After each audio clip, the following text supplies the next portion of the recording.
Since it's Pride Month, I guess now is as good a time as any to talk about the virtue-signaling lesbian couple who drove their 6 adopted children off a cliff. Now, I'm sure that some people are going to get offended by the way that I worded that, but I don't really care. This story is more to demonstrate how people are often not what they seem on social media. With all that being said, let's get into it. Jennifer and Sarah Hart were both from South Dakota, and they met at Northern State University, where they were both studying elementary education, and this is where they developed a relationship. Sarah would graduate in 2002, Jennifer dropped out, and the couple moved to Minnesota. Neither woman actually ended up going into education. They both basically just decided that they wanted to adopt a bunch of kids. In 2005, Sarah took on Jennifer's last name of Hart since the couple could not legally marry at this time. Around this same time, the couple decided to foster a 15-year-old girl. And while they were fostering this 15-year-old girl, they decided to adopt 3 younger children. A week before the 3 children they were adopting were set to arrive, Jennifer and Sarah dropped this 15-year-old girl off at a therapist appointment.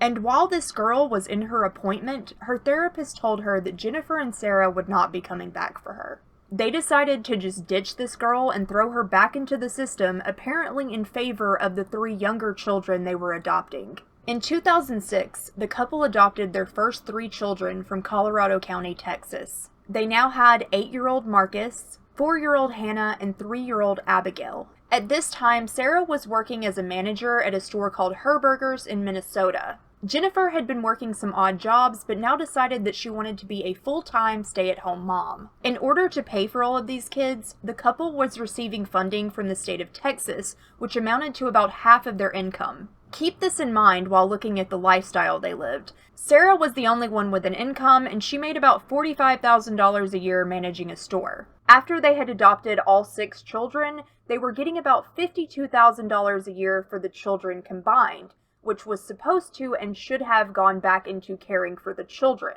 Jennifer and Sarah's families had been accepting of their relationship, but the couple ended up cutting off all contact with their families because relatives were critical of their parenting techniques. Which, geez, I wonder why. By June of 2008, Sarah and Jennifer would end up adopting 3 more children: 6-year-old Devontae, 4-year-old Jeremiah, and 3-year-old Sierra. These 3 children also came from Texas, and they were all from the same biological mother, who had lost custody due to substance abuse. This mother also had an older child named Dante, but the Harts did not adopt him because of his behavioral issues. The Harts seemed to want younger children who were easier to control and manipulate. So now they have 6 kids in their custody, and again, the state of Texas was giving even more funding to help care for all of these kids. Now, Jennifer was very active on social media, and she often shared her feelings on things like race and politics. And she would have her children pose for pictures that she would post online to make them look like this big, happy family,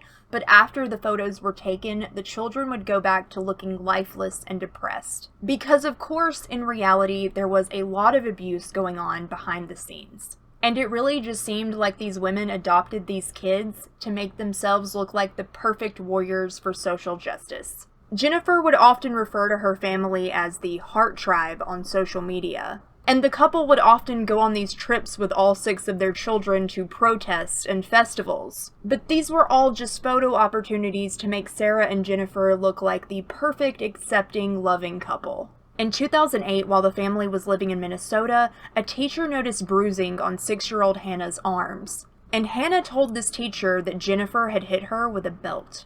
After these allegations, Jennifer and Sarah pulled all 6 children out of school for the next year. In 2009, Jennifer and Sarah went to Connecticut to get married, as not all states had legalized gay marriage yet. In 2010, another report was made when Abigail, who was now 7, complained of pain on her back and stomach. She also stated that she felt threatened by the Harts, and that they had beat her and held her head in cold water when they believed that she had stolen a single penny. Police did get involved at this point. All of the children claimed to have been beaten and deprived of food. Sarah was the one who took all of the responsibility for this. She pled guilty to assault and was sentenced to 1 year of community service, but the children were still never taken from the couple. In 2011, Hannah, who was now 9 years old, told her school nurse she hadn't eaten all day and was feeling sick. Sarah claimed that Hannah was just playing the food card and suggested that the nurse just give her water. After this, all 6 kids were taken from school and homeschooled from then on. All the while that this abuse was going on,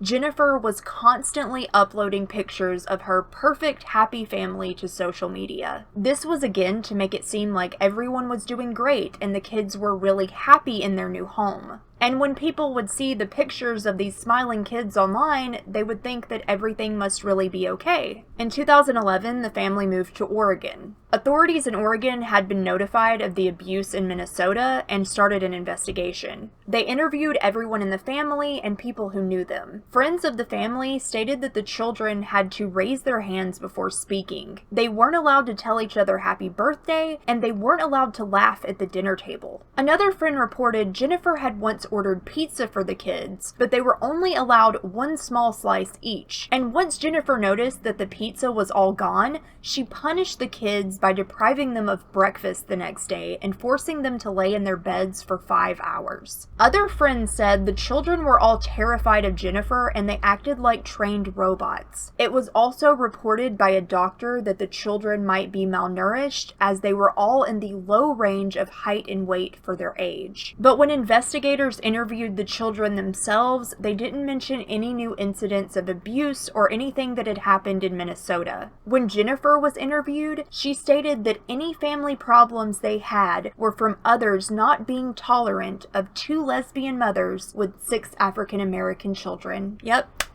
that's what that was, Jennifer. Bravo.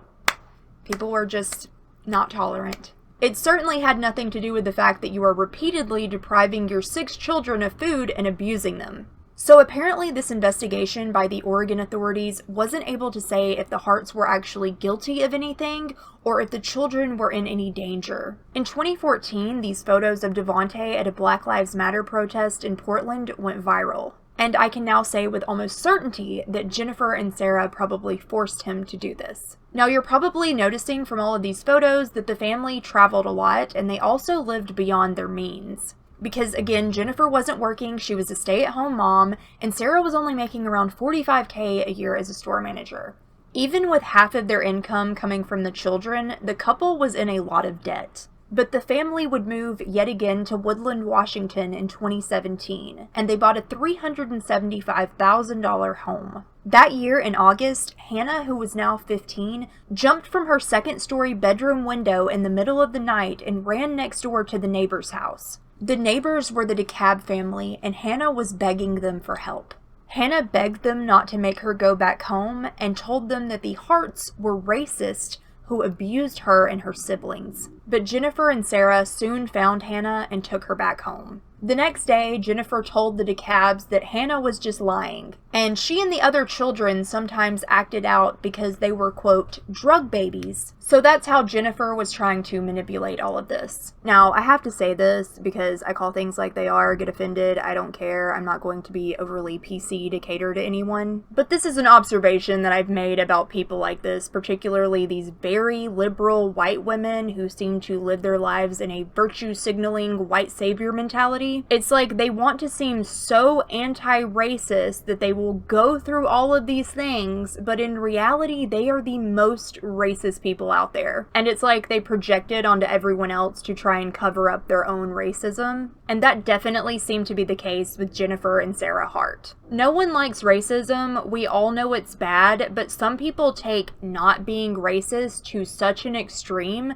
that I find it a bit suspicious. Like, why is this your whole personality? Anyways, after this, the neighbors of the Harts, the DeKalb family, started getting visits from Devontae, who was now 14. He was constantly begging the DeKalbs for food and would beg them not to tell Jennifer about this. He also told them that he and his siblings were often deprived of food as punishment and abused. So the DeKalbs reported the Harts to social services. Caseworkers tried reaching out to the Harts on 2 separate occasions, but were unable to get a hold of the couple. On March 26, 2018, everything came to a head when Jennifer and Sarah decided not only to take their own lives, but the lives of their 6 adopted children. And I imagine that doing this was part of their own vanity to cover up the abuse even after their deaths. Jennifer had taken the equivalent of 5 shots of alcohol, while Sarah took a bunch of Benadryl and had also given Benadryl to 2 of the children. The couple got in their GMC Yukon with all 6 children and started driving onto the California State Route 1, where they drove off of a 100-foot cliff in Mendocino County, California. 5 of the children were found deceased in or around the vehicle on the beach below the cliff. The SUV had been in the water for some time before it was found, and it took weeks to find all the children's bodies. Devontae's body, however, was never found, although it was determined he had been inside the SUV at the time of the crash and was presumed dead, but it is still unknown exactly what happened to him. More evidence that this was all intentional was that Sarah had been Googling how lethal Benadryl would be for a woman of her size, and how painful was death by drowning in a vehicle. It was also determined the SUV had intentionally been driven off the cliff because it had gone from a standing stop accelerating to 20 miles per hour in 3 seconds at full throttle. So Jennifer was driving and had stopped prior to the cliff and then pressed the gas all the way down and drove over the edge. It was intentional, there's really no denying that at this point, but no criminal prosecution was possible because Jennifer and Sarah had taken their own lives in this case. Back at the family's home, police would find that there was a ton of food in the freezers, particularly things like ham, beef, pizza, tortillas, that kind of stuff. Although Jennifer would frequently claim online that the family lived a vegetarian lifestyle. The family home was a 3-bedroom. 1 bedroom was the master for Sarah and Jennifer. Another bedroom had a single twin bed, and the 3rd bedroom had 2 foam love seats and a mat, which is likely where all 6 children were forced to sleep. There were no family photos in the home. There was no memorabilia or anything that would have indicated that teenagers even lived there. And this is one reason why I just don't trust any of these influencer families.